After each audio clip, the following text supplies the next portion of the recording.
Hey everyone, and welcome to this Med Simplified Hub Explainer. I am so incredibly pumped you're here today because we're gearing up for a seriously vital exam prep session.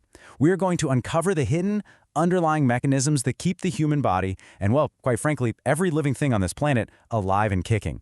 So get those notes ready, zero in, and let's master this material together. Here's a quick look at our roadmap for today's explainer. We'll hit the 6 characteristics of life, the concept of homeostasis, introduce feedback loops, break down positive and negative feedback, and wrap it all up with a final study guide review.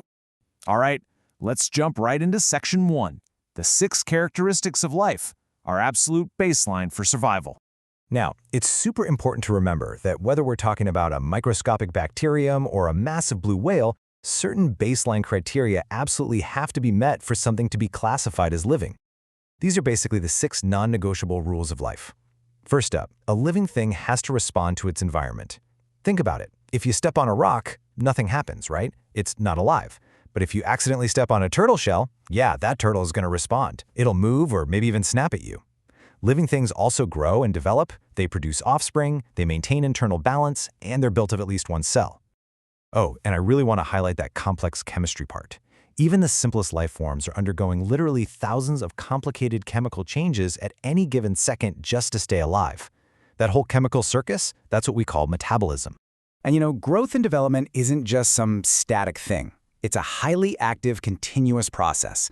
Living things don't just sit there. They actively develop from incredibly simple forms, like a tiny aquatic tadpole, into highly complex organisms, like a fully grown frog. It's a total transformation. Moving right along to Section 2, the concept of homeostasis, or internal balance.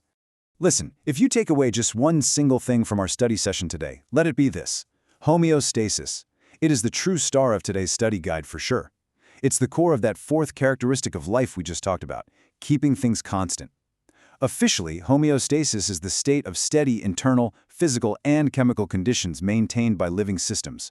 But pay super close attention to those last 2 words, dynamic equilibrium. Homeostasis isn't a frozen, unmoving state. It's a dynamic, highly active balance that constantly fights back against outside forces. It is the condition of optimal functioning. If your body pulls this off, life continues. If it fails, well, disaster or even death ensues. So let's put this into a real-world perspective. Picture this. What happens if you step outside in freezing weather without a coat? Your body doesn't just instantly freeze solid like a puddle of water on the sidewalk. No way. It actively fights back. Your built-in regulatory devices kick in immediately, causing you to shiver, working tirelessly to maintain your steady internal temperature, regardless of the freezing chaos happening around you. Which brings us perfectly to Section 3. Introducing feedback loops, the body's built-in alarm system. We know the body desperately wants to maintain that steady state, but what are the actual nuts and bolts behind it? How does your body know when it's time to shiver or time to sweat? That is where feedback control steps in. Think of feedback loops as your body's ultimate high-tech alarm system. Basically, it's a process where a change to a system triggers an alarm, which then triggers a highly specific result. Information is gathered about a reaction, and the body uses that intel to either dial down the change to get things back to normal or crank it up to push the change forward. They are absolutely essential for maintaining homeostasis. Let's break these down. Section 4, positive feedback. Think acute survival and amplification. I actually like to think of this specific mechanism as nature's emergency fast-forward button.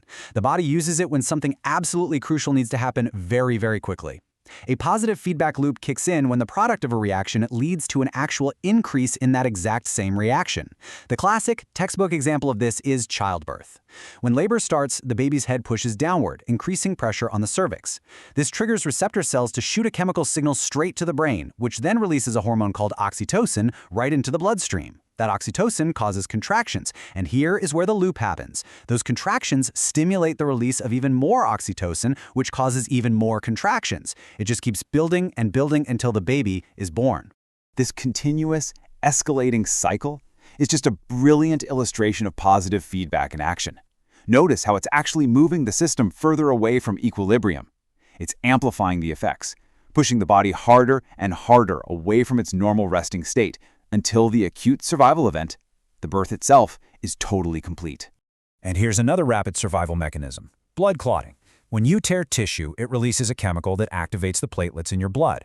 Those activated platelets then release their own chemical that signals even more platelets to wake up and activate. The cycle repeats, amplifying extremely fast until the wound is fully clotted and you stop bleeding. It's this rapid, localized amplification designed to quite literally save your life. All right, switching gears to Section 5, negative feedback. This is all about constant stability and course correction. So if positive feedback is the emergency fast-forward button, negative feedback is your body's steady, ultra-reliable thermostat. It is continuously, quietly course-correcting behind the scenes to keep you safe and stable. In biology, a negative feedback loop happens when the product of a reaction leads to a decrease in that reaction. Unlike positive feedback, the response here is the exact opposite of the original event. It's constantly pulling the system back closer to that target of stability, totally ensuring you stay in that sweet spot of a steady state. Let's look at how this builds the ultimate regulatory cycle around a normal human body temperature, which sits right around 37 degrees Celsius. Imagine your internal temperature rises. Your body immediately starts to sweat, and your blood vessels actually dilate, that's vasodilation, to expose more blood surface area to the cooler environment outside. This causes evaporative and convective cooling. Now flip it. If your temperature drops, boom, goosebumps appear, and your blood vessels constrict, vasoconstriction, locking that vital heat inside. In both of these scenarios, the body is performing an action completely opposite to the environmental change, pulling you right back to that safe 37-degree norm. And that brings us to Section 6, our final study guide review, the grand contrast. Okay, guys, this is the climax of the lesson. I need everyone focused right here, because we're putting these two concepts head to head. This is the crucial point to lock in for your exam, the grand contrast. Positive feedback is an emergency amplifier. It amplifies change and violently pushes you away from equilibrium to handle acute survival events, like childbirth or blood clotting. Negative feedback, on the flip side, is your continuous anchor. It decreases change and pulls you safely toward stability for the daily second-by-second maintenance of things like body temperature. One amplifies, the other stabilizes. I want to give a massive thank you to all you high schoolers joining this Med Simplified Hub Explainer today. I seriously commend you for putting in the time and energy to sit down and truly master these incredible, complex biological systems. It takes real dedication to figure out how your own internal machinery works. But hey, before you close those notebooks, I want to leave you with one final provocative study question. We talked a ton about temperature today, but how does your body use these exact same feedback loops to regulate your blood pressure? Or what about osmoregulation? Think about the dynamic equilibriums that are keeping you alive right this very second. Dive into your textbooks, explore those two specific examples, and keep that curiosity thriving. Until next time, keep studying hard and stay fascinated by the science of life.